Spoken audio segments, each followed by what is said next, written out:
күлгүзгөн сахаба жөнүндө айтып бериңизчи.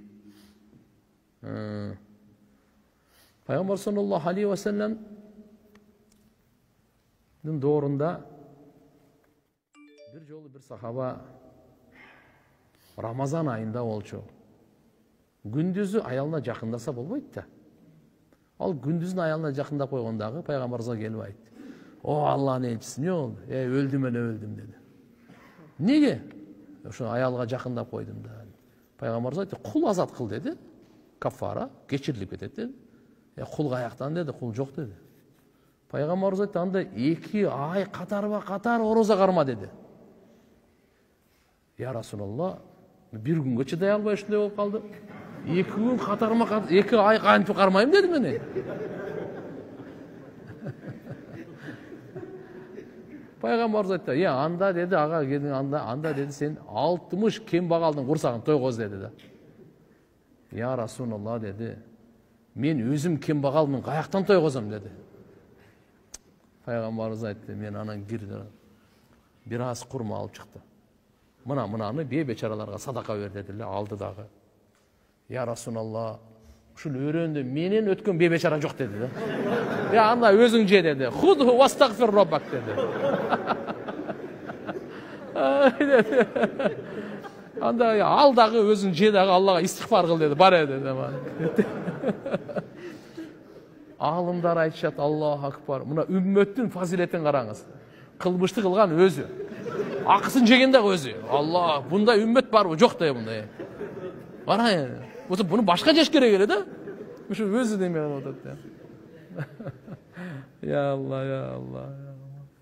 Бул риваят Бухариде келет болгондо да, Сахих Бухариде. Бир хадисте да келет. Бул башка. Пайгамбар саллаллаху алейхи ва саллям айтат: "Мен дейт, өтө жакшы билем дейт. Бейишке эң биринчи кирген кишини.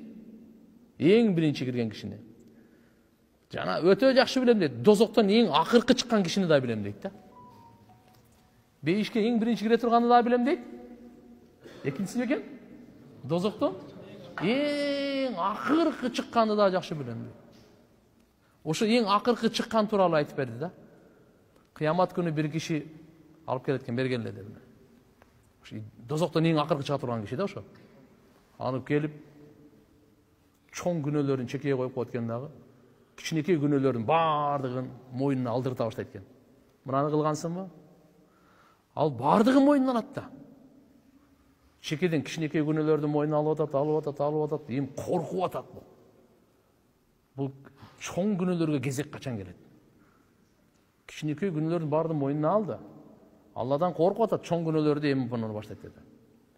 Алла субханаху ва тааля айтты, мойнуңа алдыңбы деди. Баардыгын мойнума алдым, баарын кечирип коем. Алла таала айтты, буну кечирдик. Давай. Ушул кичинекей күнөөлөр да, ушунун баардыгын соопко айлантырып бергиле дейт да. Ошондуктан айтты, Алла, дагы бир топ күнөөлөрүм бар эле го меники.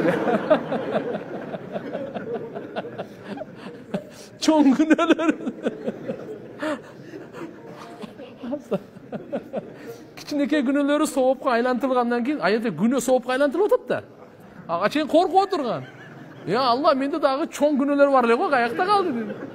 Пайгамбарыбыз ушуну айтып күлүп берген да. Азы түштерине чейин көрүнгөн дейт.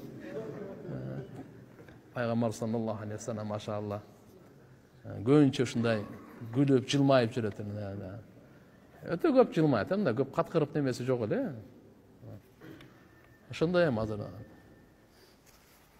La ilahe